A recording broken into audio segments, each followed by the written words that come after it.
Hello! Welcome once again to the Existensis Developer Diary. Last month I was putting together the Yellow Rock level, which I predicted that, due to the complicated nature of how the player explores the level, would be difficult to program. While it was a bit of a brain teaser, it ultimately wasn't as bad as I thought it would be. I'm going to attribute that to the fact I planned out how I would set up the level very thoroughly beforehand, going through about 5 planned iterations on how I might program it. Measure twice, cut once. After programming Yellow Rock, I spent a week rewriting a lot of dialogue in the already completed levels, as well as doing some more programming on the inventory menu. I had to rewrite quite a bit of dialogue for a couple of reasons. The main reason being, I needed to add an extra level. I should probably explain why that would cause me to rewrite a bunch of dialogue. So, Existensis was originally supposed to have 15 levels. How one might navigate through the order of these levels might be winding, multiple levels potentially leading to a common following level. This, in my head, would make the different routes one might take through the game more exciting, like a choose-your-own-adventure book that has 2 different paths potentially lead to a shared outcome, or a shared page.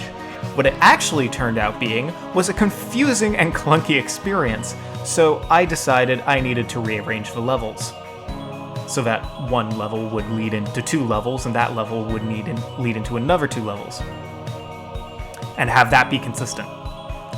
The train tutorial level would lead into Portress, as it did before. Then Portress would lead into the City of Raw or the Grand Librarium, as it did before. The difference comes with these 2 levels, which would each now split off into only 2 potential level paths each, as opposed to the 3 they were going to before. And if you see in the demo that each of them has 3 potential paths from those levels. Those 4 levels would each split into 2 more paths each, and those 8 levels would be the endpoint of those paths. If you've done the math, you see the problem. 15 levels would leave 1 level missing from this blueprint, so in order to keep the consistency of the design, I resigned to make a 16th level. Now, the reason I had to rewrite a lot of the dialogue I already wrote was because I had written a lot of characters with the assumption that they would inspire the player character to go to a potential 3rd path that was now inert.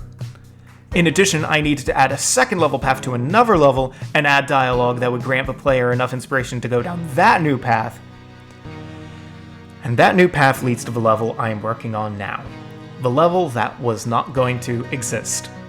The northern village of Tambor, home to a thought form of fondness, Rye Salt, and her tavern at the top of the world. If you've played my previous game, the Mul Litoro, you should remember this tavern as the level you definitely got stuck on. I've finished penning the assets for this level already, and right now I'm working on coloring the pen drawings. Next week, I'll be animating the necessary NPCs and getting everything scanned in for work on the computer. That is all I have to report this month. Thank you so much for supporting this project, and I hope to see you next month in the next Developer Diary.